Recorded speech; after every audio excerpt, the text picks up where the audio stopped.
Hello, my beautiful souls. Welcome sa ating tarot reading session. So, keep in mind, general reading po ito. Maaaring mag-resonate, maaaring hindi. Kunin nyo na lang po kung para sa inyo and leave the rest. Maaaring mag-shift sa energies or magkabaliktad ang sitwasyon. Kaya kayo na pong bahala kung saan kayo nakalugar sa reading natin.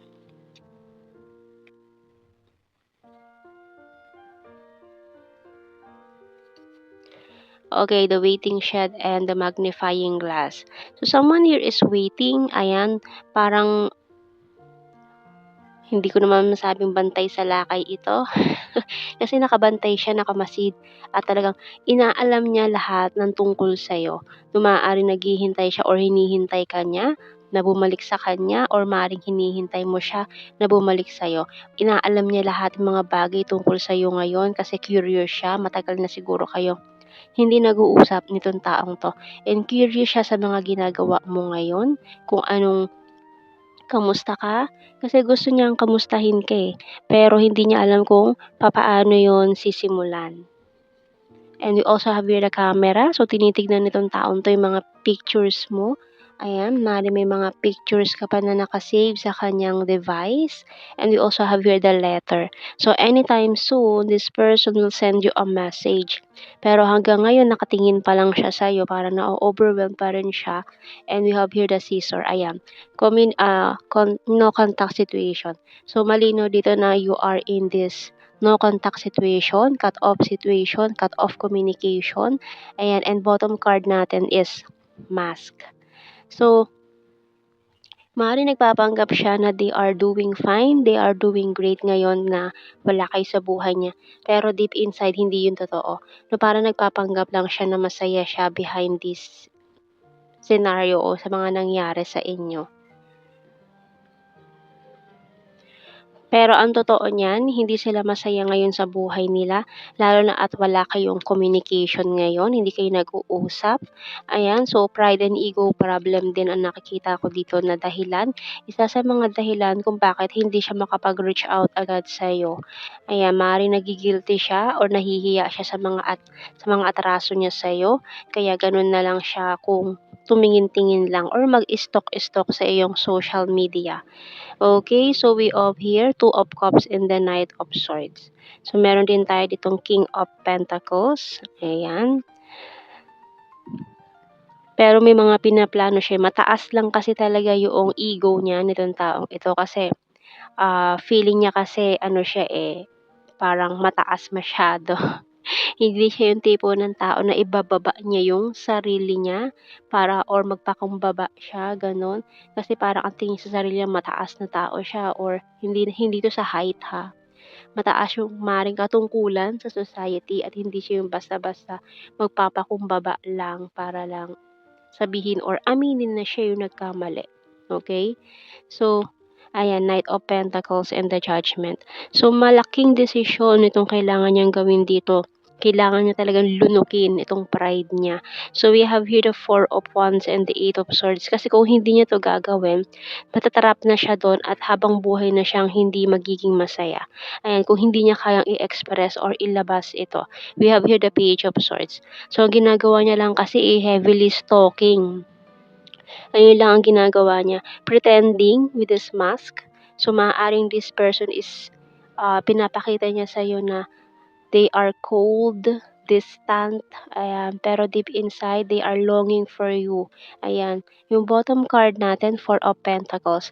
Pero ang totoo niyan, di pa rin siya talaga nakaka-let go sa'yo. Ayan.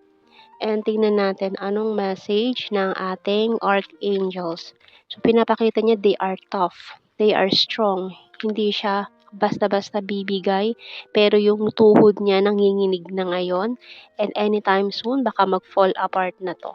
Ayan. So, tingnan natin mukhang hindi niya na 'to kakayanin at tatawag yan sa'yo at makikipag-communicate.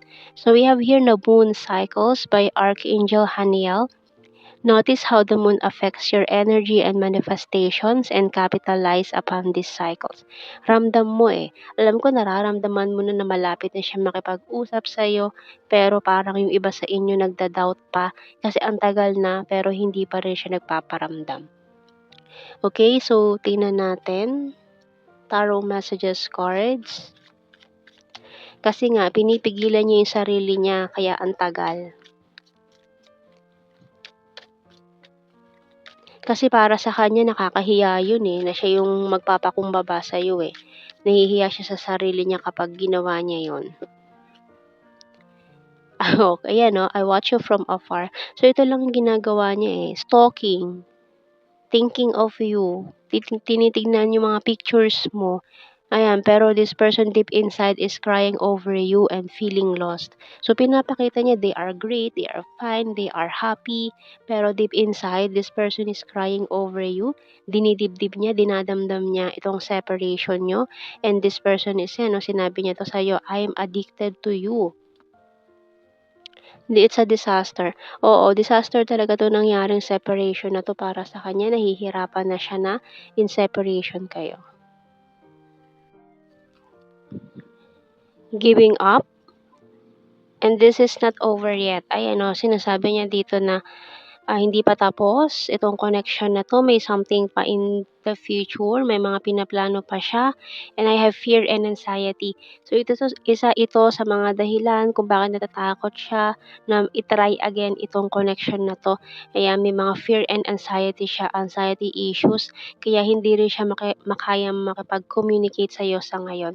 Pero may mga pinaplano siya or kung ano man tong pinaplano niya behind the scene na ayaw niya ipakita dito behind this mask and feeling betrayed.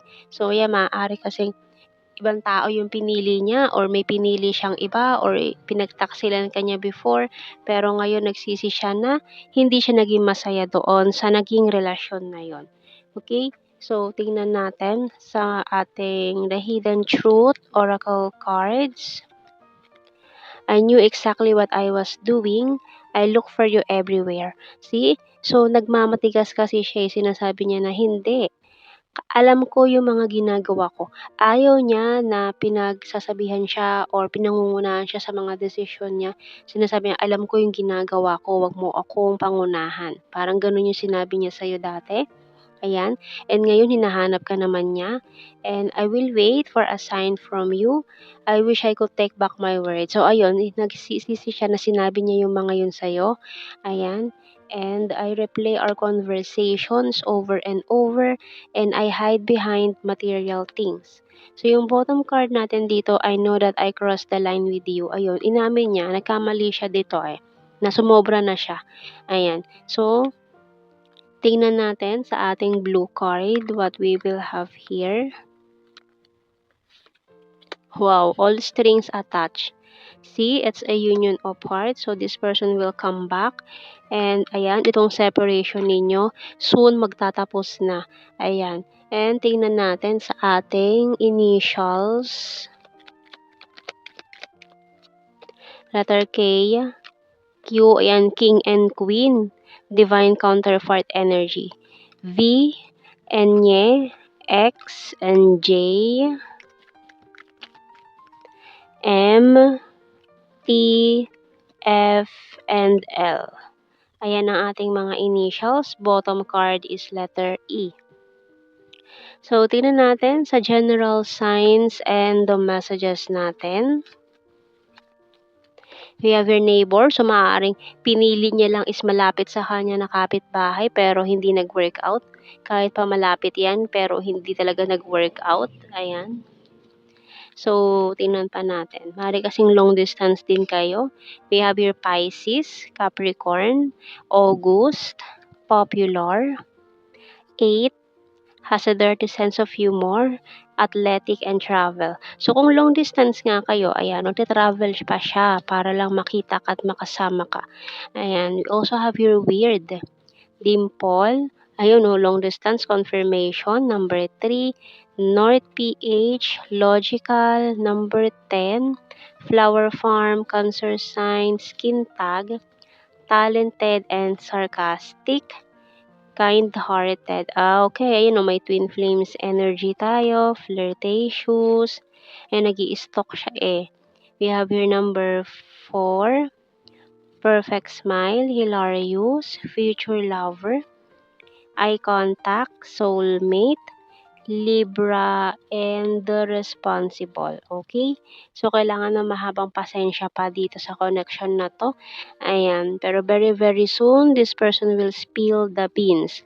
Marami siyang gustong i-confess, gustong sabihin sa'yo, ayan. So, yan ang ating reading, my beautiful souls. Thank you for watching. Take care and God bless. See you in our next reading, guys. Bye-bye.